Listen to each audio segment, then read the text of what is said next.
Hello, everybody. Thank you very much. You all set? Well, we're talking about cafe standards, a very big deal, very important. Today, my administration is taking historic action to lower costs for American consumers, protect American auto jobs, and make buying a car much more affordable for countless American families and also safer. We're officially terminating Joe Biden's ridiculously burdensome, horrible, actually, cafe standards that imposed expensive restrictions and all sorts of problems, gave all sorts of problems to automakers. And we're not only talking about here, we're talking about outside of our country, because nobody could do it. Nobody wanted to do it, and it was ridiculous, very expensive. It put tremendous upward pressure on car prices. Combined with the insane electric vehicle mandate, Biden's burdensome regulations helped cause the price of cars to soar more than 25%. And in one case, they went up 18% in 1 year. Today, we're taking one more step to kill the Green New scam. It's part of the greatest scam, probably, well, other than Russia, and a few others I could name. The greatest scam in American history, the Green New scam. And it's a quest to end the gasoline-powered car. This is what they wanted to do, even though we have more gasoline than any other country by far. And people want the gasoline car. They want everything. They want electric. They want to have lots of alternatives, but they do want the gasoline car. Right now, it's leading away by a lot. The car business is a very interesting business, but we want to keep it that way. I want to thank Transportation Secretary Sean Duffy, Deputy Transportation Secretary Stephen Bradbury, as well as CEO of Ford, Jim Farley. Jim, where is Jim? Let's see. Hi, Jim. Congratulations. You're doing a great job. CEO of Stellantis, Antonio Filosa. Thank you very much, Antonio. Chairman of the National Automobile Dealers Association, Tom Castrita. Yes, sir. Thank you very much, Tom. Great to have you. And Manager of General Motors Orient Plant, John Urbanek. Yes, sir. Thank you, sir. Great to have you guys here. And you're going to say a few words in a minute about how ridiculous this was, but we've just freed you up. So you're going to have a good day. You're going to have a good number of years. Thanks as well to Senators Shelley Moore Capito, Ted Cruz, Kevin Cramer, Marsha Blackburn, Eric Schmidt, and Bernie Marino, as well as Representatives Sam Graves, Vern Buchanan, Mike Kelly, Roger Williams, Lisa McClain, and Troy Balderson. All great people. These are great people. And I know there's a lot of support long beyond the people that are here. We had tremendous support on this. From day one, I've been taking action to make buying a car more affordable. I signed an executive order to end the unfair, expensive electric vehicle mandate. As you know, we had to have an electric car within a very short period of time, even though there was no way of charging them and lots of other things. It would have cost $5 trillion to build the charging plants. And as you know, in certain parts of the Midwest, they spent, to build 9 chargers, they spent $8 billion. So that wasn't working out too well. That was done before me, by the way. I wouldn't have let it go forward. We're canceling the EPA's absurd tailpipe emission standards, one of the most important things that I've never had a group of people come to me more powerfully and really just devastated that they had to do it. It was killing them than the automobile manufacturers, the tailpipe emission standards. And I can tell you, your people at Ford were coming to me all the time, and they were saying, like, please, it doesn't do anything, and it's killing us. And it's driving the cost through the roof. And we revoked Biden's emissions waiver for California so that California communists could not regulate the automobile industry and ruin the entire nation of automobiles. And they were doing that, too. But we have that now under control also with your governor, who's got much more than he can control. Now, under the new rules being issued today by Secretary Duffy, the Department of Transportation will rescind the Biden fuel economy prices. And I hate to say that because they were really not economy. They were really, they were anti-economy. They were horrible what they were doing to the costs and actually making the car much worse. But these policies forced automakers to build cars using expensive technologies that drove up costs, drove up prices, and made the car much worse. The action is expected to save the typical consumer at least $1,000 off the price of a new car, and we think substantially more than that. Under the Trump administration, $70 billion are now being invested in the American auto industry. Ford has announced it will invest $5 billion across its Kentucky and Michigan plants. Is that a correct statement? That's right. That's a lot, $5 billion. You could do more. Creating at least 4,000 new jobs. Stellantis announced that it will invest $13 billion to expand its U.S.-based manufacturing by more than 50% and open new manufacturing facilities across the country. And I think a big part of that is also the tariffs.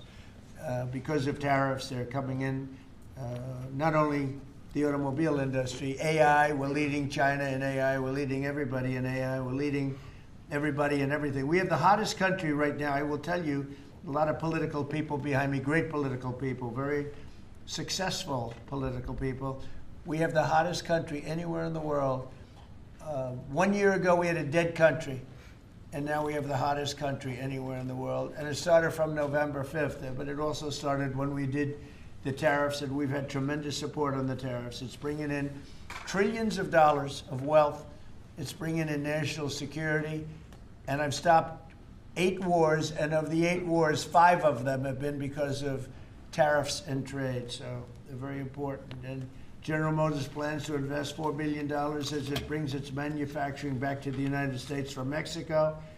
After falling by 5% under Biden, U.S. auto production has surged by 10% so far this year. You know, I won the auto workers vote, but now even the head of the auto workers said Trump is the greatest president we've ever seen.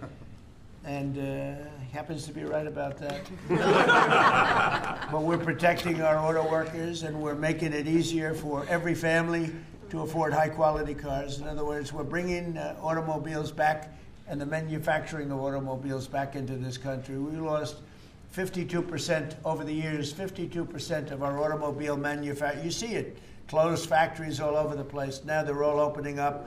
They're being, in most cases, they're being knocked down, and new ones are being built in their place. And a big beneficiary is the state of Michigan, but South Carolina, even states that didn't really do too much with the automobiles, they're opening up plants. It's been amazing. So between automobile plants, AI plants, and plants of every other nation, really every other type, including chips, we're going to have a big percentage of the chip market very soon, not because of the CHIPS Act, which was horrible and ridiculous, where we just gave these companies billions and billions of dollars and they just kept the money, but because of what we did with tariffs.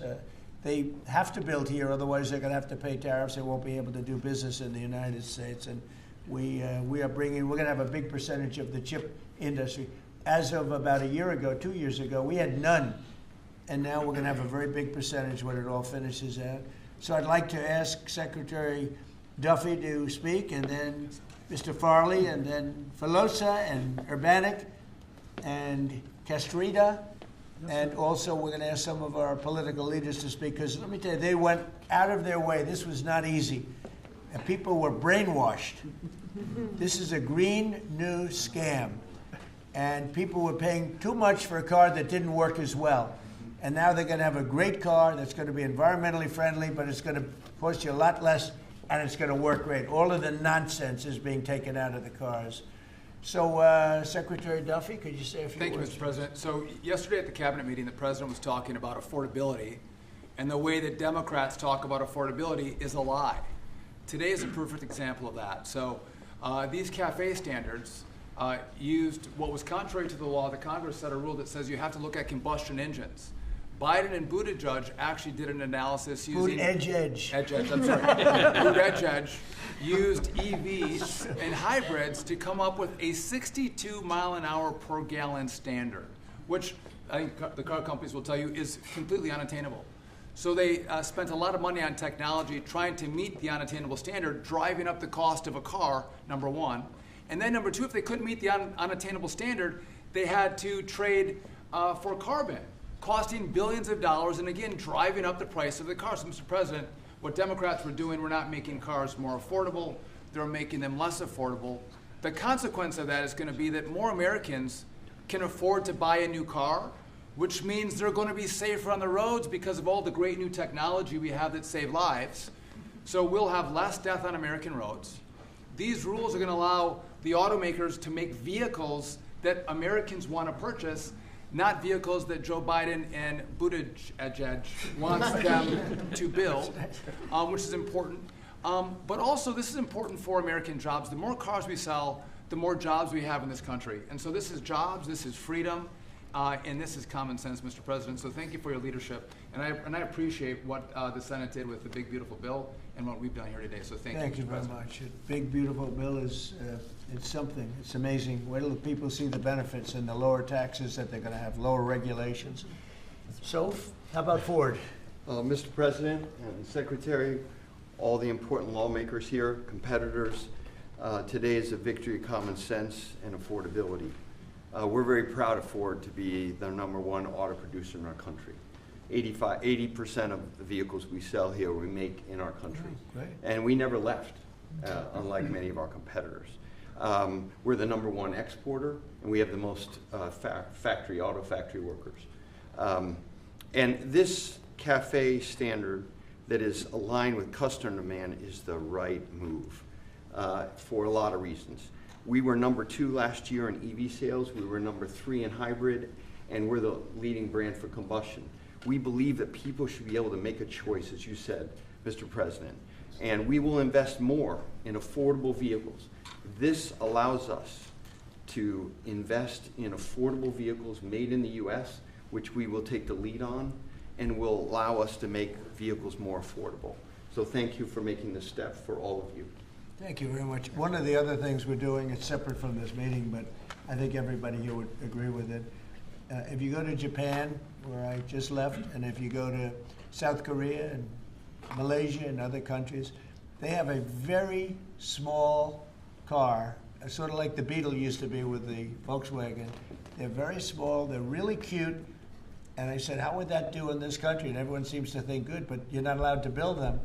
And I've authorized the Secretary to immediately approve the production of those cars. So you'll be able to buy, they really are, they're actually, some of them are really beautiful, actually. If you take a look, Honda, some of the Japanese companies do a beautiful job. But we're not allowed to make them in this country, and I think you're going to do very well with those cars. So we're going to approve those cars. Would you like to say something about that? Well, no, just that he never stops working, so even when he's on Asian time, he's calling me at midnight in the States. But he gave me the directive to clear the regulations on this, to which we have. And so if Toyota or any other company wants to make smaller, more affordable cars, fuel efficient, we have cleared the deck so they can make them in America and sell them in America. They're really nice and less expensive, and it really gives people a chance to have a car, you know, have a brand new car as opposed to a car that maybe isn't so great. And so you car companies start thinking about that. I think it's going to be a tremendous market. Please, would you like to say something? Thank you, Mr. President. It's a great day for us at Stellantis today, because it's the day where we see CAFE regulation reconciled with real customers' demand. That's why at Stellantis we decided to invest to Jeep, Ram, Dodge, and Chrysler $13 billion in the next 4 years, increasing production by 50%, delivering to the market 5 new vehicles, and creating 5,000 additional jobs. That's because we believe in what you, Secretary Duffy, and all your team is doing in this country. We believe in growth, and we are ready to invest even more. So thank you very much. Thank you very much also for this great news of the K cars, which we are very interested into. And we are very looking forward to work with Secretary Duffy, your team, in the future for the next steps. Thank you very much. We'll get ready for those cars because we've already cleared the way. You can start right away. We will. Thank you very much, Mr. President. Thank you very much. Please. Mr. President, thank you so much for having me. Thank you very much. We support your leadership for this issue that is so important to the auto industry. I'm here representing the hard-working men and women of Orion Assembly in Michigan. Right. The facility, our manufacturing facility there, is currently going through a retool so that we can build additional U.S. manufactured pickup trucks and full-size sport utilities for our customers, and we're so excited about that. And thank you for your support. Secretary Duffy, thank you as well. And this is largely coming in because of the tariff situation.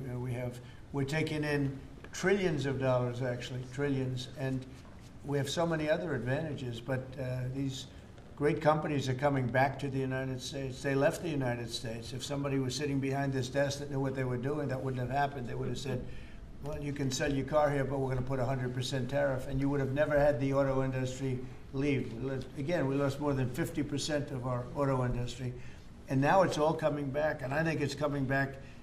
Ultimately, it's going to be bigger. I believe it's going to be bigger than it was before, actually.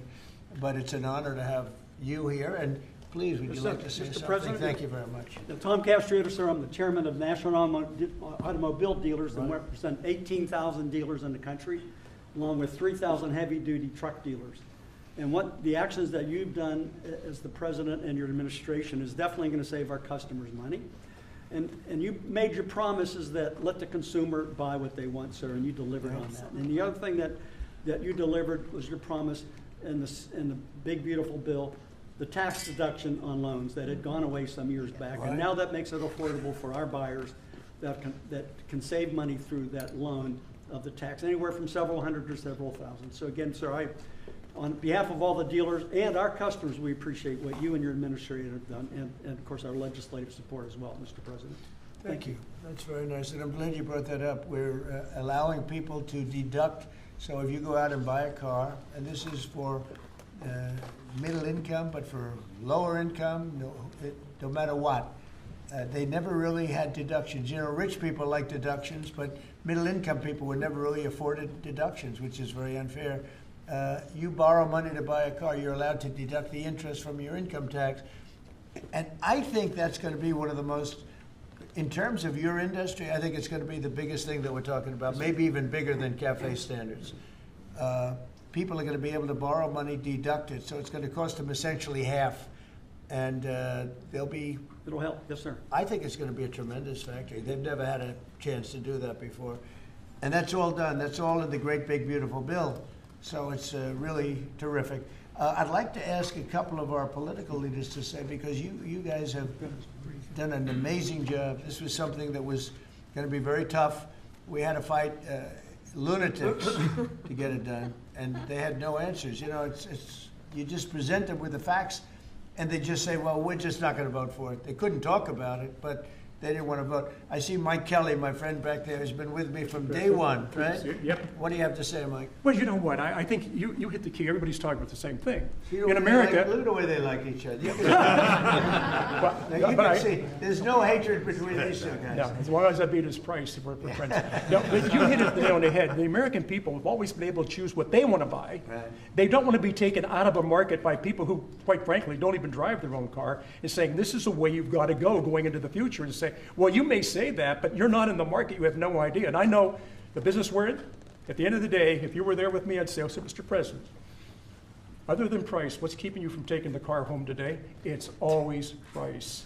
Yeah. And the fact that we can build a car that's affordable, that people want to buy, that's the key to it. What you've done is unlock the most ridiculous statute that ever came in with CAFE. It wasn't done by the Congress. It wasn't done. It was done by President Obama after the courts failed on it. So thank you for doing what you're doing. You're making America great again in every single way. Thank you. Thank you. It's going to be so big for the auto manufacturers. People aren't even going to believe the impact this has. You know, Mike used to come to my rallies all the time, and we'd have a rally. It was like 0 degrees. It was freezing everywhere, and he'd sit there without a shirt on. And I didn't need that, you know. I didn't say it was pretty, but he would sit there in the cold, and he didn't mind it at all. I said, "That's one tough cookie, right?" You lit it up. We didn't need any heat. You were there. We had a good time. We had a lot of great rallies. We right? did. We did. Pennsylvania. Please, Mr. Congressman.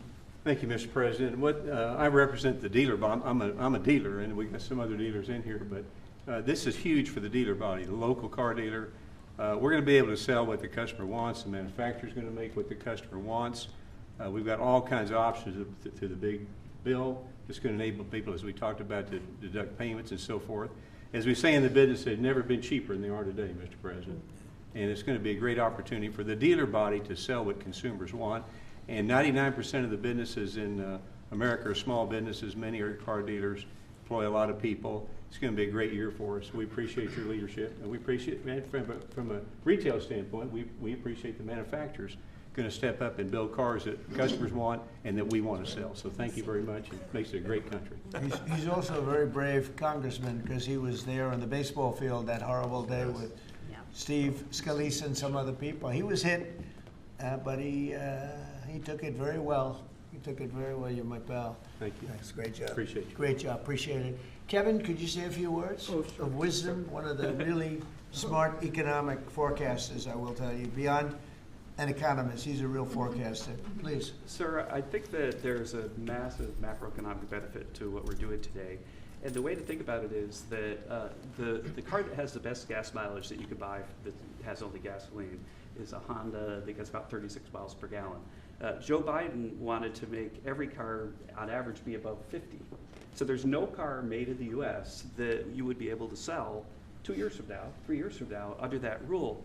Because what he wanted to do is make everybody have an electric car, as you know.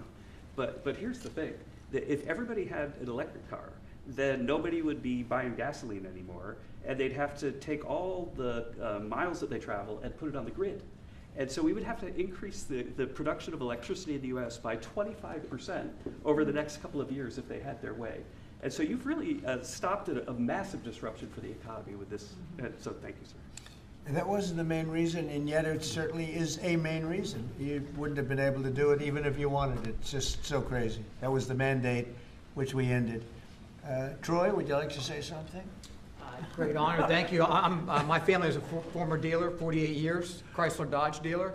And then I got into the political world, sir. Yeah. I had more fun in the dealership world, but I miss it. But I still play a big role in automobiles and grateful. I remember under President Obama when the CAFE standards changed, as Mike brought up, and going through those challenging times as a Chrysler dealer before Stellantis came along. It was Daimler before you guys got it. So thank you very much for being here and making these changes. And as you said, that interest on the car loan piece was big. And I know that Bernie led the charge on that in the Senate and get it into one big, beautiful bill.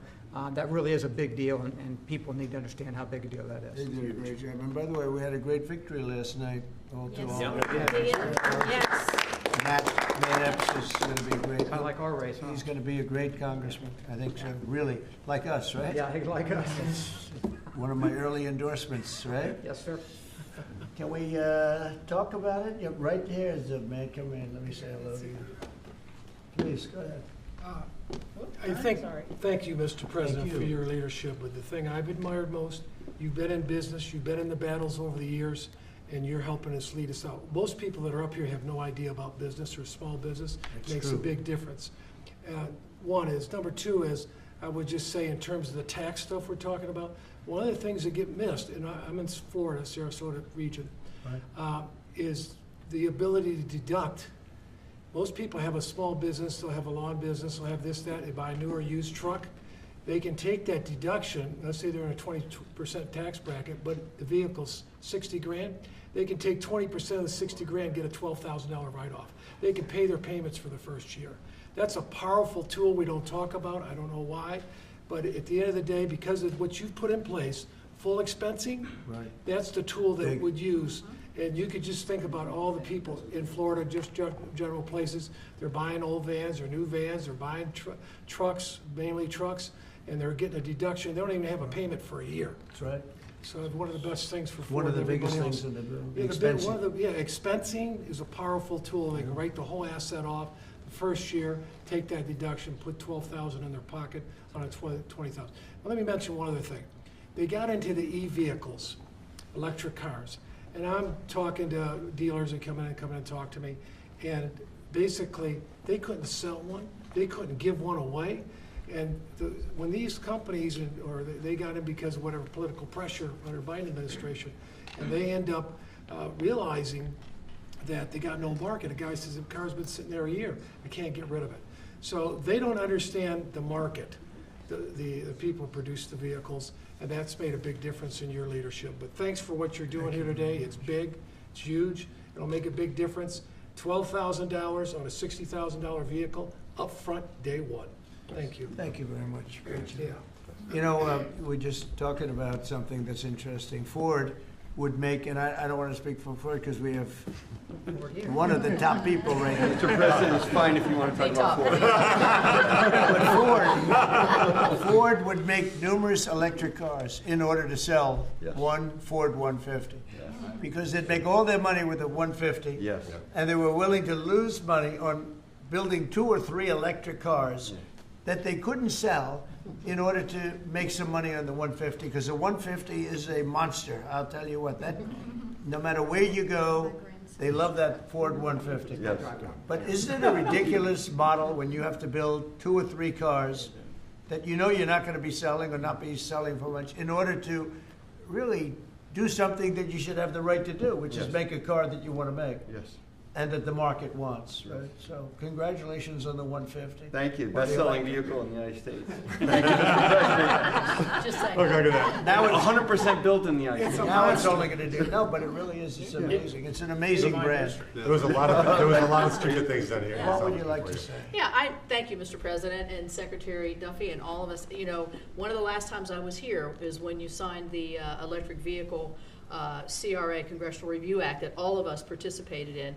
The beginning of really making common sense, because it was going to impact 17 other states and really a large part of our economy. This is about affordability here. I'm just going to say one thing. Well, maybe I already said one thing, so now I'm going to say 2 things. When we talk about a car and auto, we sort of talk about just, oh, we need a car. Do you know what a car does for a family?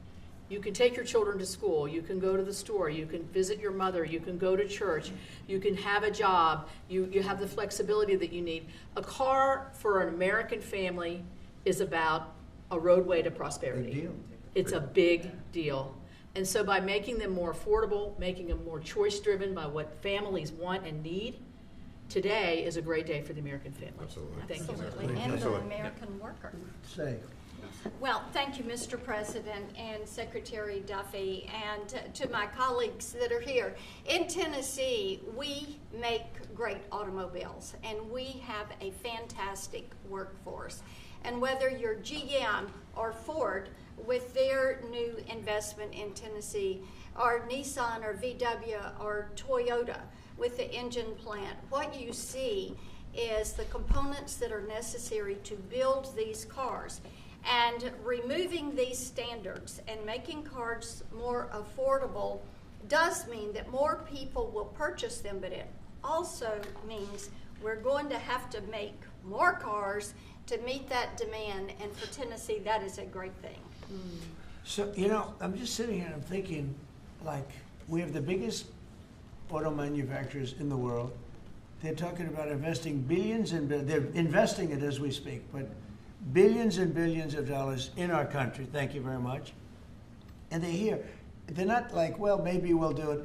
They're doing it because of tariffs, and they're doing it because of maybe they like the president, and we're doing things like this for them, which frankly, no matter who you are, this should be done. And we're doing things like deductibility of interest. When you borrow money to buy a car, you're allowed to deduct it from your income tax. That is a massive tax cut for people that probably are going to be trying to buy that car anyway. And I really think that that interest factor is going to be one of the biggest things. When I was proud of that because I thought of it, and it seems so simple. Other people are allowed big interest. If you're a rich person, you're allowed to have big interest deductions for different things you do. But if you're a middle-income person that has to buy a car, you were never entitled to anything. And now you're getting a full interest deduction on the loan. And I think that's going to have one of the biggest impacts. But we're here with companies that are investing tens of billions of dollars in our country as we speak. It's not going to be in 2 years or 3 years. A lot of it's because of the expensing provision in the bill, in the big, beautiful bill. But a miracle is happening in our country. It's a miracle. This is just the auto industry, but we have other industries where it's the same thing. They're building all over our country, and this is a revolution is happening. It's a business revolution. It's a jobs revolution. It's a car revolution. We're bringing back the car industry that was stolen from us because we have people that didn't know what they were doing sitting at this desk. They put the wrong people in because they weren't advised properly. And this is really an incredible thing that's happening. Go ahead, Kevin. Well, thank you, Mr. President. And I think in many respects, pretty much everything that could be said has been, except that I think what Kevin talks about in terms of the cascading economic opportunity from this one single event is just the tip of the iceberg. When you think of all the rules and regulations that you have repealed, I think it's more important, frankly, than the tax cuts. However, in the Working Family Tax Cuts Act, remember we made permanent a lot of really good policy from the first Trump era, not the least of which for small businesses is bonus depreciation. The opportunity to depreciate the year that you purchase an F-150 for your small business or a large truck for your farm. I just think we're going to roll into 2026 and we're going to see an escalation of economic opportunity, the likes of which I probably have never seen. I think nobody's ever seen it, nobody in the world, because there's never been 18 or whatever it ends up being.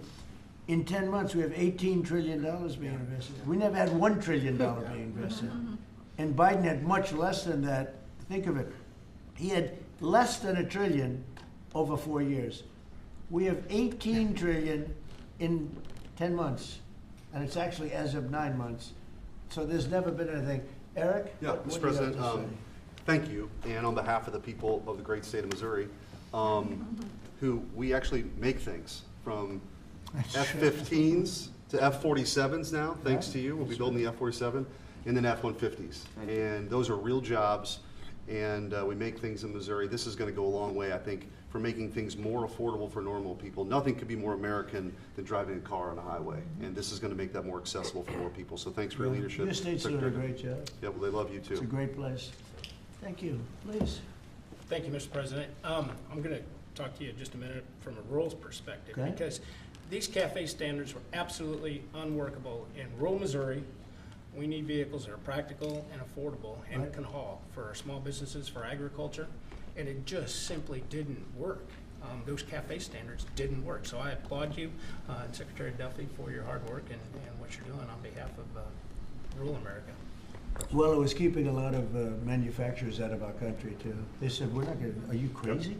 They thought, outside manufacturers thought we were absolutely insane with all of the different things that were just made up nonsense. It was like made up. It was really made up by people that hate our country. I really believe. Does anybody else have anything to say? I'd say about two quick things, Mr. Oh, President. go. Bernie, I didn't see Two quick things I think are really important. So the person who sat behind this desk before you gave $7,500 in subsidies to multi-millionaires who are leasing electric Rolls Royces, electric Porsches, electric Lamborghinis. We're getting $7,500 from the taxpayer. And these Democrats sit on this floor and say that Republicans are for millionaires and billionaires. We are the opposite of giving $7,500 to multi-billionaires to lease foreign electric vehicles. Number two, because of your policies, at the beginning of the year, 51% of the cars sold in America were made in America, 51%, before you got sworn in. Last month, that number was 57%. We moved it 6 points, which nobody thought would be possible in 4 years. We did it in 10 months. That's something that maybe the news should cover a little bit more. And we've driven down the price of automobiles. The car prices for consumers are down before you did Just about everything is down. You know, this whole thing is, they use the word affordability. It's a Democrat hoax. They're the ones that drove the prices up. And all they do is say, affordability, and you're supposed to say, oh, that means they had low prices. No, we inherited the worst inflation in the history of our country. They say 48 years, but let's say that's history. I don't believe that. Biden had, because of his stupid ways and between his energy policies and his spending policies, we had the worst inflation in the history of our country. And now our prices are coming down. And they're coming down for cars, and they're coming down. I mean, did you hear yesterday when Chris Wright from Energy, the head of energy in our country, said there are now parts of our country, it's all happening, $1.99 for gasoline, a gallon. And we have it at $2.50, $2.60. It was at $5. And that's bigger than any tax cut we could give. You know, for the average family, that's considered bigger than any tax cut. So the word affordability, when they mention it, you ever watch them? It's all about, I saw the young lady that lost last night. She lost by a lot more than they thought. And we have a great new candidate in Congress. really great, Matt Van Epps. But I saw last night, she said, it's all about affordability, all about, they never talk about like the specifics. Right. Everything was through the roof. Eggs, when I took over, eggs were 4 times higher than they ever were. We got the prices down to the lowest level. Yep. I mean, amazing. But they never, you got to watch, they're great con people. It's like the Inflation Reduction Act. And after they got it approved, because everybody said inflation reduction, they admitted it had nothing to do with reducing inflation. It's a con job. I think affordability is the greatest con job. They look at you and they say, affordability. They don't say anything else. Everyone says, oh, their prices were so low. No, they had the worst inflation. We had the highest prices we ever had, and now they're all coming down, including beef is coming down. Beef was up there a little bit. Our ranchers did well, but we got to make them do a little bit less well, perhaps. But the beef is now coming down. Coffee is now coming down. It's all coming down, and it's a beautiful thing to see. But remember this, when they use the word affordability, they just say, they never say anything else. This election's about affordability, and then they go into the next subject. It's a con job. They caused the highest prices in the history of our country, the worst inflation in the history of our country, and we're getting those prices down, and they're coming down rapidly, and you'll see those results very soon. Anybody else want to say a few words? Oh, Ted, I can't believe it. I'm easy to miss. I didn't see. It's very rare that I would miss it. Go ahead, Ted. Well, Mr. President, I want to congratulate you on behalf of everyone here for the leadership that you're showing. And this is a victory today for consumers. This is a victory for affordability. Your critics like to say the word affordability. Under Joe Biden and the Democrats, they put mandate after mandate after mandate on cars and trucks, and they drove the price up thousands and thousands of dollars. And with the actions you're taking today, and you put on top of that the one big beautiful bill, you know, most of the senators here on the Senate Commerce Committee, and on the Commerce Committee, we worked together to zero out the CAFE standards. We wrote that into the law that the CAFE standards went to zero. What does that mean? It means you can now, as a consumer, buy the car you want. It also means people's lives will be safer, because what these regulations did is they forced cars to be more expensive and made of plastic instead of steel, because you had to make them lighter to comply with these standards, so you'd get in a wreck and people would die. The result of what you're doing, you're literally saving people's lives, and you're making it where families can afford to get a new car. These actions will drop the cost of cars and trucks thousands of dollars. That makes a real difference. And I'll make one final point. You know, about half the members here are car dealers. And I will say my good friend Roger Williams out in the lobby, he tried to sell me a car, which didn't surprise me, but I just want to give props to Mike Kelly. He showed he was savvier because he tried to sell you a car, and you can afford a much nicer car than I can. So well done, Mike Roger. You just went to the wrong customer. I was $100 cheaper. The thing that Ted just said, it's true. Plastic instead of steel. Think of that. And people died because of that. The plastic was plastic in an auto accident, and it broke up, and people were shattered because of that crazy deal. But it's a really good point. Go ahead. And Mr. President, I'll tell you, the Senate Commerce Committee on January 14th, we're going to have a hearing with all of the big three there and Tesla, and the entire hearing is going to focus on how your leadership has reduced the burdens on car makers. That's lowering costs, that's giving consumers more choices, and it's producing more jobs in America. And it's highlighting that's a real record of success. Yeah, well, it's an honor. And, you know, they were going by California. We had like 2 different countries, California and 15 that followed California, because you had 15 states follow California. And the rules from California were just like everything else. That's why people are leaving. That's why it's such a mess. It's got there's a state with such unbelievable potential. But what they did with the car industry is incredible. And that was, you know, the car companies didn't know what to do because they had 2 standards, and you can't build 2 different cars for the same country. And what we're doing today is very big. Would anybody like to say something? Would you like to say something, my friend? I just want to say thank you. Yeah, thank you.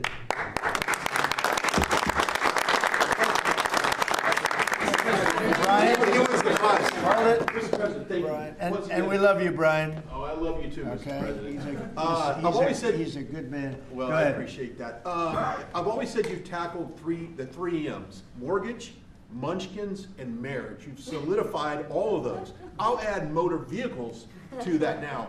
My question, I got one about consumer confidence. We just came off one of the record high Black Friday, up 9.1%. Record high, highest ever, biggest amount ever purchased in one day. Yeah. Which I think counters this narrative of affordability, because apparently the Americans are spending money. So I want to see, how do you view that for a consumer confidence being so high going into Christmas and going into next year? And I do have one for the auto group after you. Yeah, I just think that we have tremendous confidence in the country. You know, one of the things in terms of confidence, if you go back a year and a half, you know, it's amazing, we're like into 10 months already, but you go back a little bit before the election, because after November 5th, it started changing rapidly, even though we weren't running it until January 20th. But when you look back and you look at the enlistment of soldiers, people that wanted to join the military, the Army, Navy, Air Force, Marines, Coast Guard, it's like booming, it's all Space Force. But we had the worst recruitment in the history of our country. A year later, we have the greatest recruitment in the history. You can't even get in. Getting in is like getting into a top college that you couldn't get in. People want to be in the service now, and that includes the police, environment, and other things. You couldn't hire police, you couldn't hire anybody in the Army or the Navy. You couldn't get people in, and we now have gone from that to record recruitment. We're getting high quality people, amazing people, wanting to be in the military. They have spirit now, you know, call it what you want, but that's part of it. But they have great spirit now. It's a great thing. Go ahead, ask your second question. Okay, my second question, I've got a lot of close family friends in the automotive business, own dealerships all across Southern California. They sent me a question to ask you. There's a thing called a mileage blocker that is installed on vehicles. It's a type of a computer chip which alters the actual mileage driven on the vehicle, so that when you have a leased vehicle that's turned in, they're losing thousands of dollars. They've got to go chase down these manufacturers. What can we do to track down these manufacturers of this illegal computer chip that's really hurting automotive industry? Have you heard about this? Yes, sir. They're getting built in China, and most of them are coming out of Great Britain, sir. They're being distributed through China, through distributors selling them online through Great Britain. Yes, sir. That's not so good. What do you think? No, look at that. Bernie, do you know anything about that? It works on older vehicles, and obviously, well, we got to do a better job. Yeah, I think it's something I've never heard of it. Very good. We never heard of it. That's pretty good. Mr. President, you released video of that first boat strike on September 2nd, but not the second video. Will you release video of that strike so that the American people can see for themselves what happened? I don't know what they have, but whatever they have, we'd certainly release, no problem. You know, we stopped every boat we knock out. We save 25,000 American lives. That's right. And Thank you. if you look at our numbers, the drugs coming in through sea are down 91%.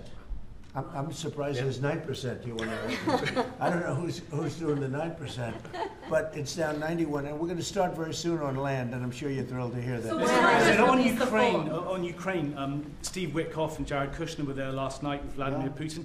Can you give us an update about those talks? It sounds from what the Kremlin is saying that they're not going to compromise. Can you tell us what you've... I don't know what the Kremlin's doing. I can tell you that they had a reasonably good meeting with President Putin. We're going to find out.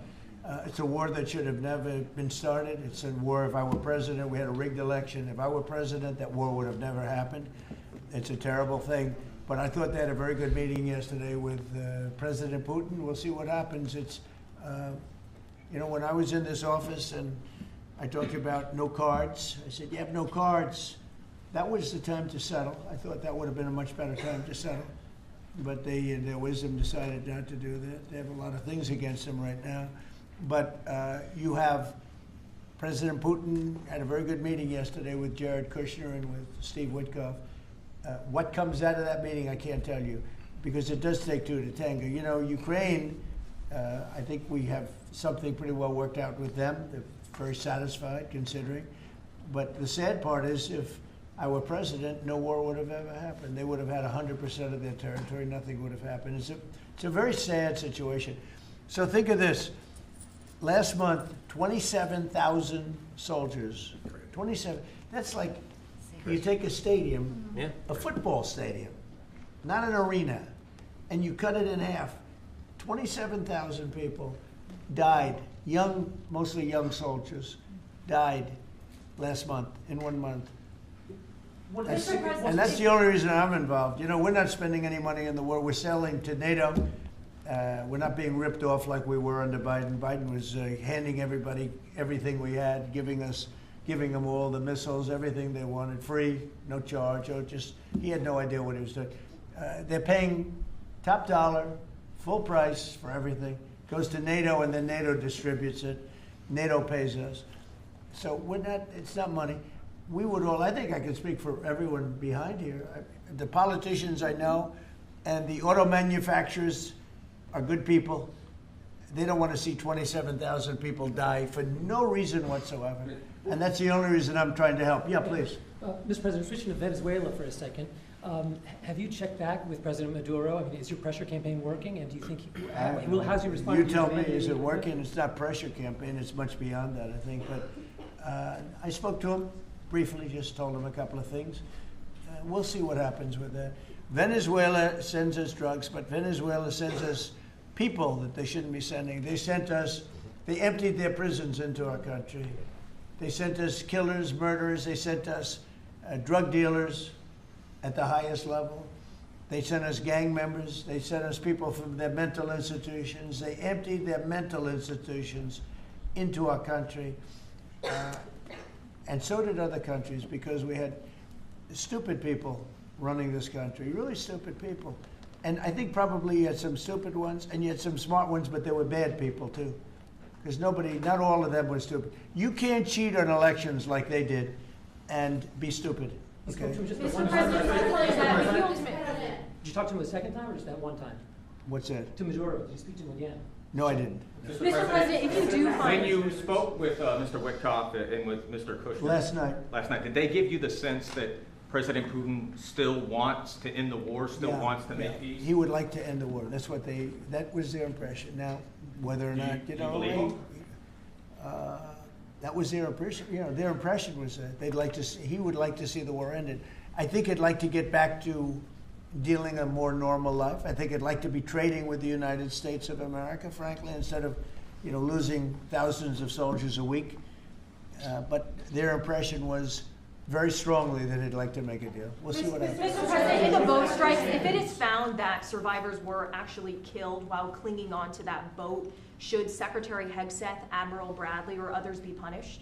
I think you're going to find that this is war, that these people were killing our people by the millions, actually, if you look over a few years.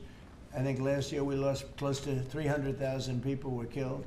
That's not mentioning all the families. Have you seen what happens with the families of not only the people killed, the people that are trying to get their son or their daughter off of this poison that they've been fed?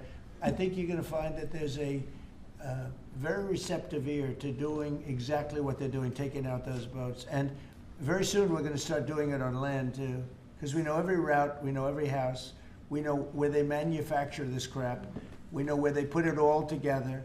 And I think you're going to see it very soon on land also. Yeah, please. So to be clear, you support the decision to kill survivors after the initial No, I strike? support the decision to knock out the boats. And whoever is piloting those boats, most of them are gone. But whoever are piloting those boats, they're guilty of trying to kill people in our country. Yeah, please. The House Judiciary Committee has subpoenaed Jack Smith to ask about his investigation of you. I wondered, for a deposition, I wondered if you'd prefer to see that as a hearing so that the American public can see the questions and the responses more easily. I'd rather see it probably at a hearing. Look, Jack Smith is a thug. He's a failed prosecutor. He's a bad man. He's an evil man. He hurt a lot of people. Forget about me. I do this stuff, but I got indicted many times by a guy that they were dismissed. He's a bad guy. He's a sick man. There's something wrong with him, actually. I think Jack Smith is a sick man. There's something really wrong with him. I'd rather see him testify publicly because there's no way he can answer the questions. But Biden knew this was going along. Kamala knew it was going along. And there's a lot of things happening right now that they don't like. One of the things is the auto pen. Everything he signed, almost, with the exception of the pardon of his wonderful son, Hunter, just about everything he signed was not signed by him. He had no knowledge of it. He didn't know what it was. People sitting around the beautiful Resolute desk knew exactly what it was. And those people are guilty, in my opinion, of a major crime. Everything that was signed by that auto pen, the man operating the auto pen, and I'm sure there are more than one, because I think some of the people can operate it themselves, some of the high-level people operated themselves. They would just go in and sign his name with an auto pen onto very important documents, not only pardons, but policy, maybe CAFE standards, okay, as an example. Who signed CAFE? If you ask Biden, what's a CAFE standard, he would have absolutely no idea. He'd say, where is the cafe located? The guy didn't know anything. Look, that just shows you what a rigged election can be, but you understand what I'm saying. Thank you. NVIDIA, you've had conversations with Jensen. Right, so smart man. In your conversations with him, have you kind of given a sense of where you are with export controls and the types of chips that NVIDIA can give to China? He knows very well. He's done an amazing job. NVIDIA, very good. Yeah. Mr. President, when do you expect for phase 2 of the Gaza peace plan to be implemented? And well, it's going along well. You know, they had a problem today, I understand, with a bomb that went off and hurt some people pretty badly, probably killed some people. They're telling me it just happened. But it's going on very. We have peace in the Middle East. People don't realize it. We have tremendous support. 59 countries. There's tremendous support. But phase 2 is moving along. Yeah, it's going to happen pretty soon. Mr. President, did you speak with House Republican leadership about your decision to pardon Congressman Henry Cuellar? And are you concerned that you made a vulnerable Democrat perhaps less vulnerable with that decision? It didn't matter. He's a respected person. He was treated very badly because he said that people should not be allowed to pour into our country. And he was right. He didn't like open borders. He was on the border. You know, he represents a very respected man. He represents the people on the border. And he saw what was happening. And as soon as he made that statement, I then said, I'll bet he gets indicted. And that's what happened. You know, I put out my truth from that. Well, I did a truth. Wonderful truth. We love truth. But what happened is he got indicted for speaking the truth. And his wife got indicted, Emilda. And that's sort of a first. Usually they leave the wives alone, right? Don't they, Congressman? Yeah. Typically they indict somebody, put him in jail for the rest of his life, but the wife can just sit home and cry, or she'll find a new man, you know? A lot of times they find a new man that makes them much happier. In fact, a lot of times they like that man better than the one that's in jail. Go ahead. President, thank you. The mayor of Minneapolis, Jacob Frey, is saying that he's actually proud to have the largest Somali community in the country, and his police chief. Well, then he's a fool. Well, his police chief is also saying. I wouldn't be proud to have the largest Somalian. Look at their nation. Look how bad their nation is. It's not even a nation. It's just people walking around killing each other. Look, these Somalians have taken billions of dollars out of our country. They've taken billions and billions of dollars. They have a representative, Ilhan Omar, who they say married her brother. That's a fraud.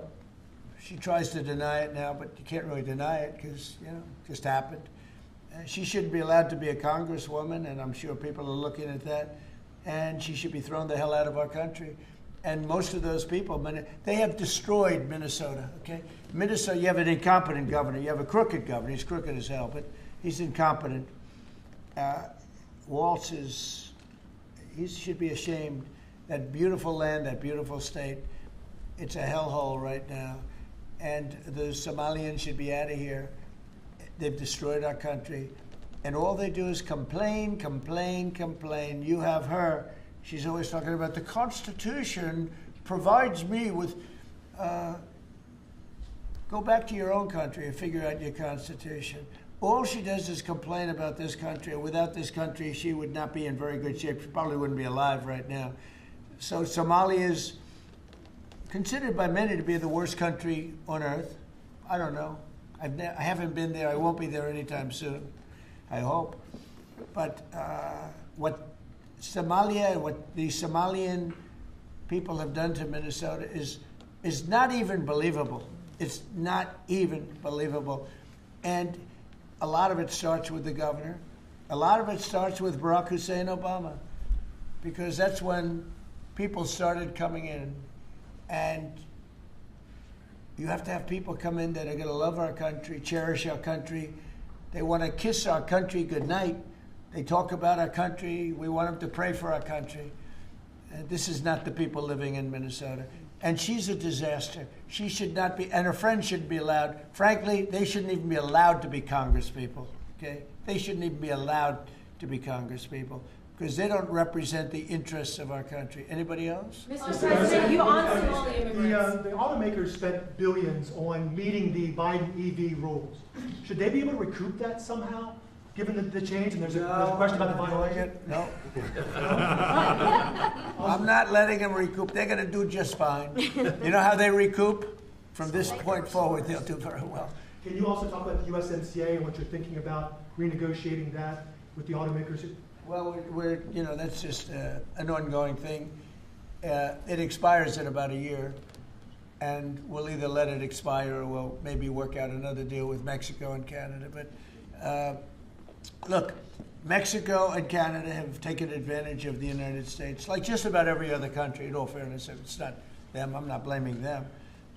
But every country, because we had stupid people running our country. We had a lot of stupid people running. That's why we have $38 trillion in debt. But the beautiful thing about the tariffs is we'll start paying off that debt. The money coming in, they're finding money in our country now that they never knew existed. The other day, $30 billion. Where did it come from? I said, why don't you check the tariff shelf? They said, sir, that tariff hasn't started yet. It doesn't start till January. I said, no, it started 2 months ago. They called back, sir, you're right, it was from tariffs. No, we have a whole different country. I hope the Supreme Court, I pray that the Supreme Court understands the importance of the sensible, really, I mean, this would be country threatening if something happened with regard to that. You know, the people that brought that case are bad people. They're very bad people. They hate our country. They represent foreign countries, including China. But they represent, and China's paying us a lot of money now in tariffs, but they represent people that really don't like our country much. And I know some of them, and they're scum. In my opinion, they're scum. They're absolute scum. And they're not suing for any good reason. They're just suing to see if they can stop it, because they make money if this country does badly. You know? So, but we're taking in trillions of dollars. We're stopping wars. We have great national security because of tariffs. And then to think that we have to even go and justify this. The reason a lot of these people, I can tell you this, maybe we would have had the political people, we wouldn't have these people without tariffs. The people that are up here from Stellantis and Ford and General Motors, great companies, including this gentleman, they wouldn't be here today if we didn't have tariffs. They'd be building their plants in Mexico and other places. They're leaving Mexico and they're leaving Canada. They're leaving because they ripped off our country. They took our businesses away from us. And now because of tariffs, they're all coming back. So it's a great thing. Thank you very much, everybody. Thank you, press. Thank you, press.